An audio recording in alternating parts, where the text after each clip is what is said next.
Many thanks for staying tuned. It's still the conversation here on Lagos Television. Before we went on that break, we did tell you that our conversation this morning will center on an appraisal of the Nigerian economy in 2024. Though the current administration introduced a whole lot of reforms, and we might be able to say that there are significant changes, maybe on paper. Nigerians are very funny people. Nigerians still do not believe that, there are, those reforms are yielding positive results. But of course, statistics are beginning to show that there is, a little or effort at ensuring that, the economy is stable. And so that's what we want to take a look at today. What are some of those significant increases we're seeing here and there? And what are some of those reforms that are helping the country move in the positive direction, even though there are still many challenges that we need to, many hurdles we need to scale through. But we dare say that, we can begin to see that indeed these reforms may have started yielding positive results. But I know that on top of the issue this morning will be the fact that a lot of people can still not understand why we say that there are instances of relief, but the inflation rate keeps jumping up. And so, of course, we do have our financial experts in the studio this morning who will also help us break it down and also make us see reasons why this thing still persists. We have Mr. Oluseyi Odufuwa in the studio. He's the MD, CEO, Capital Plus Management Limited. Thank you for being here again today. Thank you for having me. Right, let's take it from the inflation rate. A lot of, would have thought that the last time you were here, we talked about the inflation rates. And I think the last time, the new inflation rate for the last quarter was released, it was again higher than we had thought it would be. But a lot of people still do not understand why this is. And one of the issues given, or one of the reasons given, is still, again, because of food. And that is why inflation keeps rising. Is there any explanation that you can offer that can make Nigerians believe today that despite the rise in inflation rates, there are meaningful changes on the economy? Okay, thank you once again for that. And I'm happy to be here once again. I love the fact that you also accede to the fact that things are beginning to change. Just a bit. It's a different trajectory from the last time I was here. And so we should look at the economy and speak in a true fact. Okay. And I want to also admit very clearly that in 2024, there were some down parts for the economy. And, high inflation is one of them at about 34.6%. Food inflation, holds about 40 to 41% of that figure. And the last time I came, I made it very clear that in 2025, there will be a clear departure because of that percentage of food inflation. And it is because of insecurity, largely. Insecurity, non-availability of seedlings to grow, and large concentration of production in a particular region of the country, which is also a problem, and lack of vision by our governors to use arable land in every part of the country for mechanized farming. And so, all of this put together, was a bane. And, it was preceding the administration of President Bola Ahmed Tinubu. And so, food inflation is a bane, insecurity is a bane. So if you look at it very strongly, these are aspects the current government has tackled. And that's why we believe strongly. If you look at the 2025 budget, it's very clear that we are projecting inflation to be around 15%. And because of that, it means that the government has resolved in tackling those major challenges that we mentioned. Insecurity as a major bane of food insecurity. And once we tackle food insecurity, it affects inflation and it drops inflation. So at 15%, it's quite audacious, but it's very, very achievable. It's achievable. You're confident, and you're smiling about it like, okay, when we give statistics, we have put a lot of work behind it. And as a business analyst with about 2 decades of experience, we know when we mention these things. If the government is doing well, if they have positive intentions, we will speak about it. If we see that there are negatives, we'll also speak about it. And you know, for 2024, apart from high inflationary trends, apart from insecurity, we also have debt servicing as one of our biggest challenges. About 68% of our revenue was being used, you know, to service debt. So there was no meaningful development. And 2025, we see a very clear departure. In 2024, to total removal of fuel subsidy, though it has its gains and the opposite side. So, but people saw more of the negative side of subsidy removal, which is gone and is gone forever. And maybe finally, maybe the floating of the naira was part of the major being of 2024. But you know, there are so many positives too for 2024. If time permits, if you allow me, I can begin to reel them out. Okay, we'll be talking so much about figures and statistics this morning because we are discussing the economy. So I wanted to speak to the GDP now. On paper, it looks so good, but for an average Nigerian, their own interpretation of the GDP is as if nothing is happening because they are not really being impacted. When you look at our GDP, and of course the growth in the first quarter, it was 2.98%, in second quarter, 3.19%, and in the last quarter, which is the third one, was 3.46. So convince Nigerians that, okay, this GDP is quite good, and of course it speaks volume about the economic policies of this government and how it's growing. But for an average Nigerian who is not impacted because of high cost of living, how do you want them to reason that, okay, fine, the economy is on track? Okay, so that's a beautiful one.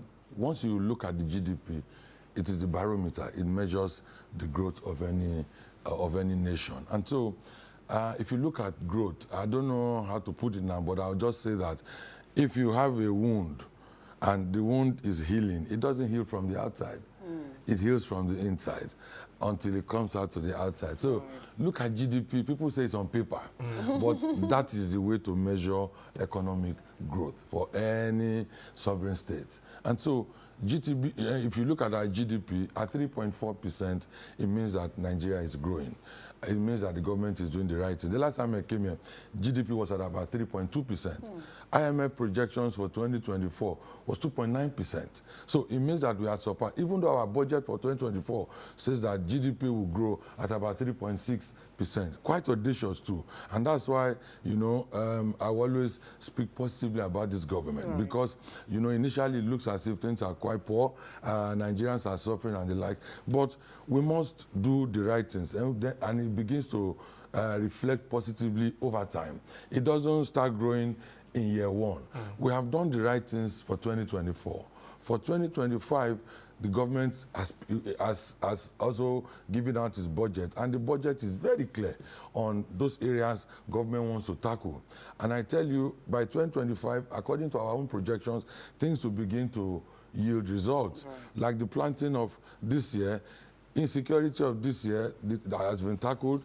If you look at food production for next year, it's very clear that for government to say that inflationary trends will be around 15%, it means that food insecurity will be tackled completely. Look at oil production, for instance. The last time I came here, it was around 1.6 million barrels per day. I also gave projections that by the end of the year, we'll be around 1.8 million barrels. As we speak, we're around 1.9 million barrels. So at 1.9 billion barrels, next year the government is projecting about 2.06 million barrels. But I want to assure you that we will produce about 2.4 million barrels next year. Before the end of next year? Oh, yes, we will. And looking at that, it means that we are getting closer to a $1 trillion economy. Oh, yes. And so for 2025, Nigerians should have that mindset that things will become more positive, though we won't come out of the, I won't get to the end of the tunnel in 2025. But, you know, Nigerians will begin to have a very good sign. Look at gradual. Look at oil prices too. Gradually, you know, forces of demand and supply is playing in, and gradually the price, you know, there's price flexibility is beginning to drop, you know, little by little. By 2025, when we have more production, when we have more refineries, when we have more modular ones too, you will see that, you know, gradually the price of keep coming. it will keep on coming down. And so let's just have that hope that things will get better. Right. Yes. We can't, you know, all of these things we're talking about, we can't take away the role of the coordinating Ministry of Finance as well as the Central Bank of Nigeria. Yes. The Central Bank of Nigeria, especially with its monetary policies, a lot of, you know, oftentimes, I know the last time you came here, you also spoke about the fiscal policies and the monetary policies. And so in 2025, or if we take a look at where we are at the moment, or what the CBN is doing with the floating of the Naira, with the shoring up of the Forex and the parallel markets. And so if you put all of this with the inflation trends, the projection of the IMF, as well as monetary measures by the CBN, what are your fears in that regard? Okay, so last time I came to, I also tried to go back. You know, we said that monetary and fiscal policies must go at a parallel line. They must not meet, but they must work in tandem with each other to achieve economic growth. And so for monetary policy side, I want to say that we should give kudos to Mr. Cardoso. He has done a very fantastic job. Even though some Nigerians are still saying that he doesn't know what he's doing. because, you know, sometimes the issue of finances and the issue of the economy, it is very... it is very professional. You don't look at them based on sentiment. True. You look at them based on the figures, what you have on paper, That's and what I the want projection. to go to. Okay. So, yes, so that as much as possible, Nigerians can really understand that indeed this team, they have a grasp of what they're doing. Yes, they do. You know, Nigerians need to understand that some of these things must happen over time. There was a time dollar was selling at 461 Naira, just about 2 years ago. Now it's hovering between 1,500, 1,600. It got to 1,700, it dropped to about 1,600 again. It means that that is a true reflection of our currency. That's the Naira. Yes, that's the true value. At 461, you know, we knew that it was not the true value. Right. Our business partners abroad, that's our foreign investors, most of them knew that that was not the true value. Okay. So if you want them to bring in more, you know, inflow into the country for business, at what rate? They bring it at 461 Naira. When they use it in the economy, you know, look at power as a bane. You have to, about 60% of your revenue goes into power. Right. I don't know how much people spend here, but I want to believe strongly that it could be more. Right. So if you look at that, look at every other cost of overhead. At the end of the day, you know, even when they break even from here, when they want to send back, repatriate their own capital in dollars, it's a huge loss. Right, because so, they are not sending back at 461. Exactly, exactly. So it's a huge loss. So Nigeria's currency, which is the Naira, needed to reflect its true value. And that's what Mr. President had to do. You know, he had to let it float. Let us even know the true value of our currency. And over time, we all know that it has been managed heavily. And we spent a lot of money to manage the Naira. And so what did the president do? To pad it. That's the right word. And so what did he do? Let's float it. Let's know our true state, where we are. Do we have food in the house? Do we not have food? Is it only gari we have to drink? Let's know where we are. From where we are, where are we now going to? And that's what he did in year one. Remove subsidy, float the Naira. Though quite heavy on both sides, but we had to go through it. And guess what? We are almost getting out of it. Nigerians are surviving. So, and that's why we say that, you know, Naira has stabilized. That's on the monetary side. Now, on the fiscal side, every fiscal policy is a long-term policy, and fiscal policies are more interesting. Those are the real policies that drive the economy of a nation. Monetary policies are interventionary policies. They are almost short-term policies. But fiscal policies, look at insecurity. It's part of the policy that we are tackling as we speak. If you don't tackle insecurity, you can't get food production. If you don't tackle insecurity, you can't get oil production. And you know, 90 to 95% of our income mainstay is from oil. Right. So if you look at it from that level, it means that we need to secure that aspect. And presently at 1.9 million barrels, we are going to get to 2.4 million barrels. Look at the Shell Bonga offshore transaction, about $5 billion. It's also speaking well for this government. Look at the capital market too, which is also the barometer to measure the growth of any economy. Our ASI, the Usher Index, we moved from our 74,000 to about 98,000. Okay. Now, the capital market, as we speak, you know, we can cut it into about 3 aspects. We have the FMDQ debt market. It's worth about 74 trillion as we speak, from about 50 trillion at the beginning of this administration. Look at the NGX market. It's what presently about 56 trillion. It's sitting there as we speak. So it means that the economy is getting more robust. And over time, you know, Nigerians will begin to feel the gains.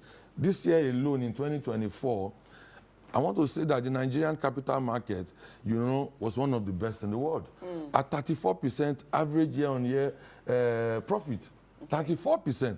I don't know where you want to get that from. Yes, we can say that these are markets for the elite, but I want to disagree.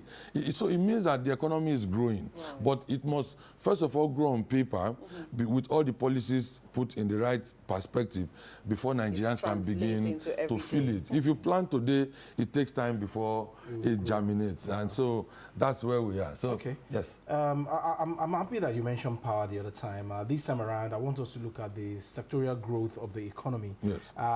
Which sectors would you say fared better in 2024 and which did not? And what are those things that the federal government might need to put in place to make those ones that did not perform better in 2024 perform more better in 2025?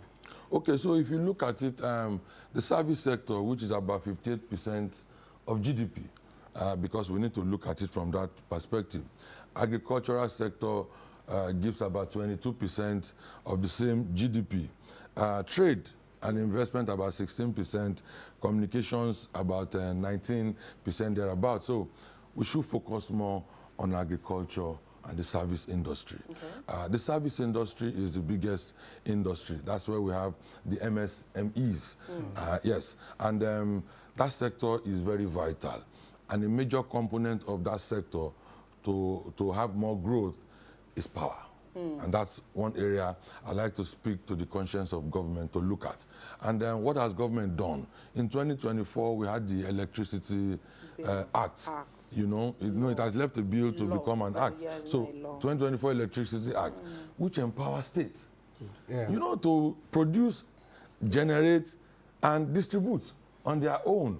And so, but people are not talking about that. Lagos is looking around that law to have, you know, its positive side. Oyo State is also looking around that law. Abia State is already acting on that law. And so what are we talking about? We are talking to the conscience of governors, because the federal government has played its own role. Right. We are talking to the conscience of governors to begin to look at it. How can we domesticate this act and ensure that Nigerians begin to feel the dividends of democracy? I was speaking at a forum and I said that it is quite discriminatory to have different bands for power. It's not done anywhere in the world. It's quite discriminatory. So for me now, who is a common person, who is among the masses, cannot even compete with my two presenters here. Well, because, what makes you say so? They are from the upper class. Really? You understand? So, but we are all Nigerians, and Nigerians should feel it. We should be able to pay the same amount because it's part of the dividends of democracy. And so the service sector is a very big sector. The service sector accommodates about 70% of employment for this country. And so it's a sector that government needs to do more. And what does government need to do? Government has done a very good thing by domesticating power, which like I said, takes about 60-65% of every operational cost, as I know now, and which is quite huge. The agri sector also did not perform too well because of insecurity, like we spoke earlier. And we thank God that government has started tackling it. We know that the Minister of Agri came up with a lot of reforms too, and those reforms are paying out now. We know quite well that the planting season for 2024 went very well. You will see that insecurity too has reduced greatly because of these areas where we are prone for farming. But we also need to speak to governors too, to look at every arable land in their state. Right. Each state should be able to feed its citizens to the tune of about 60-70%. Nothing stops us in 2024 not to be able to use, technology for farming. Right. Like I mentioned here the last time I came, so many economies as we speak, they don't even use soil to plant. Right. Oh yes. Within 3-4 weeks, we have produce that will take care of citizens. And so our governors too should think out of the box. I want to say that for November, FAC shared 1.7 trillion to the 3 tiers of government. And we know what every state got. They got about 60% more from the usual, allocations they get before. So all these allocations for almost 2 years, how well have they fared? Our citizens questioning their governors on, the spending pattern of each of these states, so that we will not concentrate too much on federal government. They do the policies, and these policies are working. But the implementation lies on each state to see how, they can better the lives of their citizens. I'll add one more thing. Go ahead. Let me add just one more thing. Look at the decentralization of local government autonomy for the country. It means that your government starts from from grassroots. So, and funds are being shared directly to those 3 tiers. Right.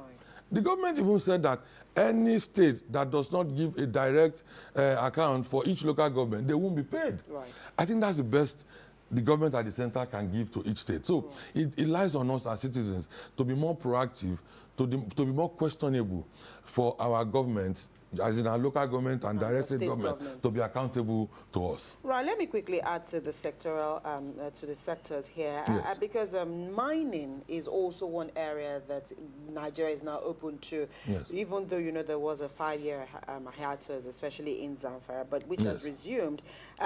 So in 2024, not much was done or achieved in that sector.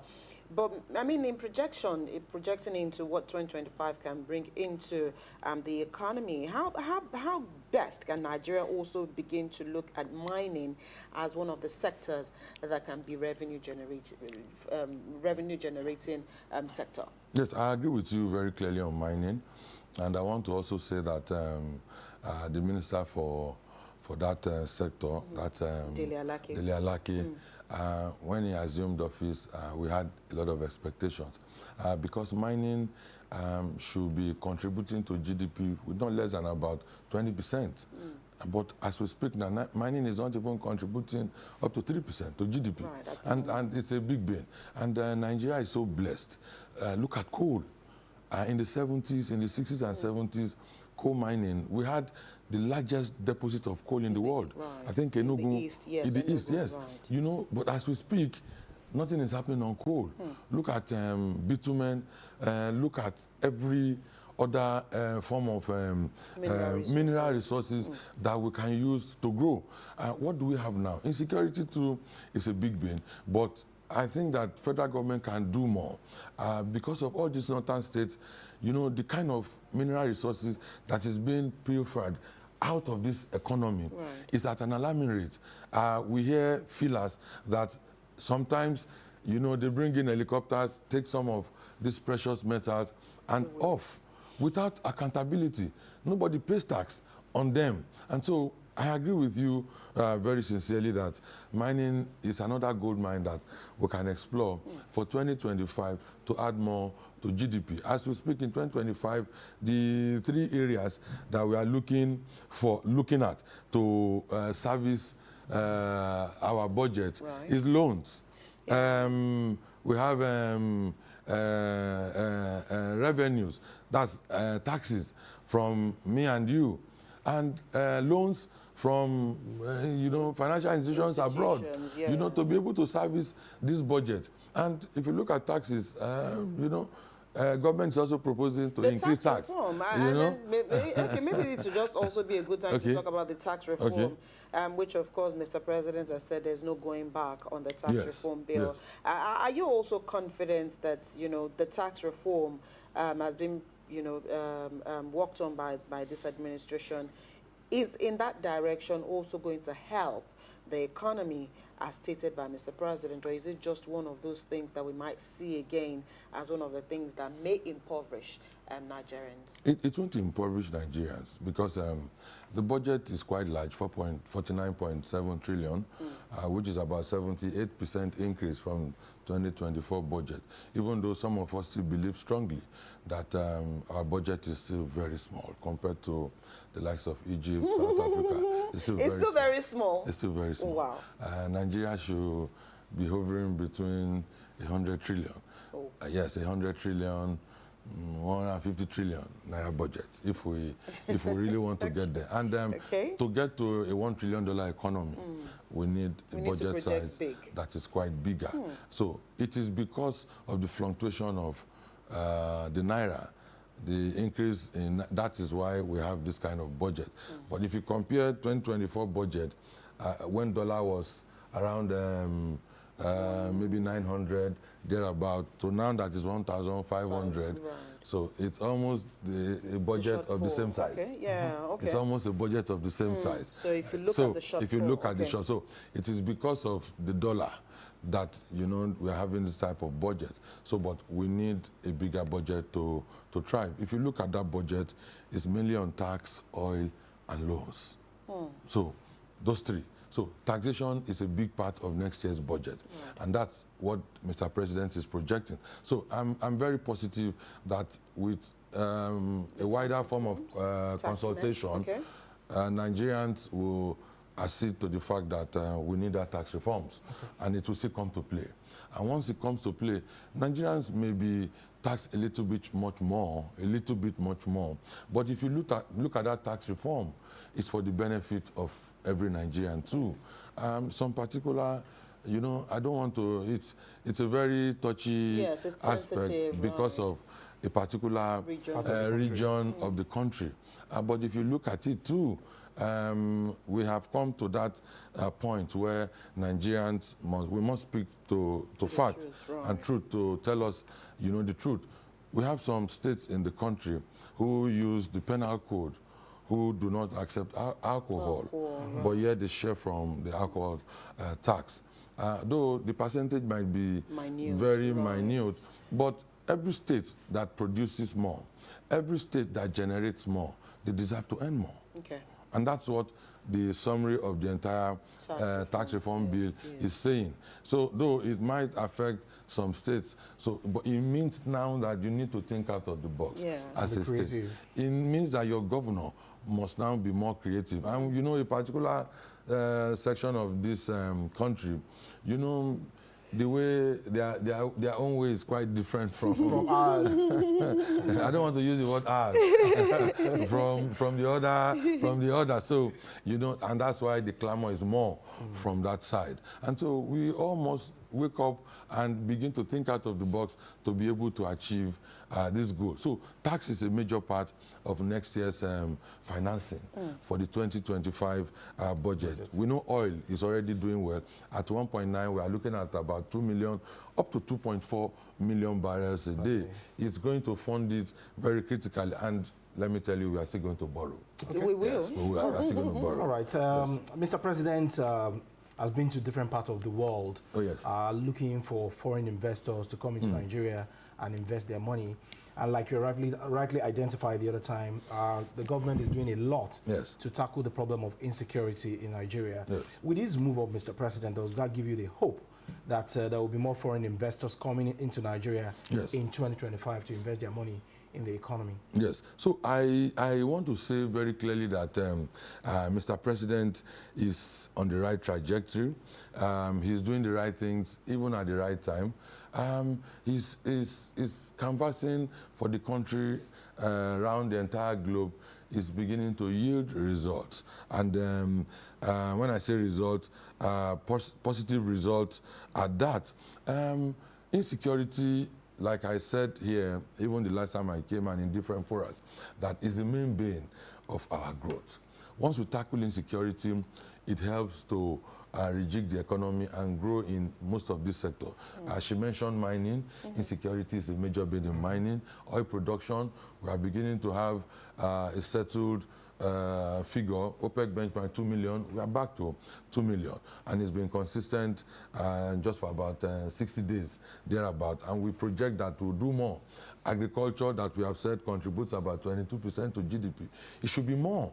It should be more. And in 2025, it's going to be more because we are projecting 15% for inflation. It means that we want to eradicate totally food inflation from the aggregate inflation. So we know that insecurity too is a major bane for night economy. In the UK, it contributes about 5.7% to GDP. In the US, I think about 6.2% to GDP. In Nigeria, we don't even have. Probably maybe in Abuja and Lagos only. And so night economy should be contributing a minimum of about 5% to GDP. So insecurity is a major bane. And look at our partnership with G5. When I say G5 now, the US, France, who is a major partner too, and the UK. Look at our partnership with them. Insecurity is part of what we are partnering with them now in terms of intelligence sharing, in terms of even having a base. There's a lot of discussion around that in Nigeria so that, you know, they can manage the entire Sahel region, which are the flashpoints for major insecurity, even in Nigeria. And so, you know, collaborations are going on. And more importantly is our partnership with the incoming president of the US, who is Donald Trump. I was at the forum when I spoke, and I mentioned it very clearly, that Nigeria, with a nation of over 200 million people, which must use it as our own strength to negotiate very fairly with the incoming president in terms of, you know, intelligence gathering, ammunitions sharing, and also, you know, managing the external territory that governs our own space, most especially our waters and the Sahel side. So insecurity is going to be managed in 2025. And look at the budget for 2025 too. The biggest earner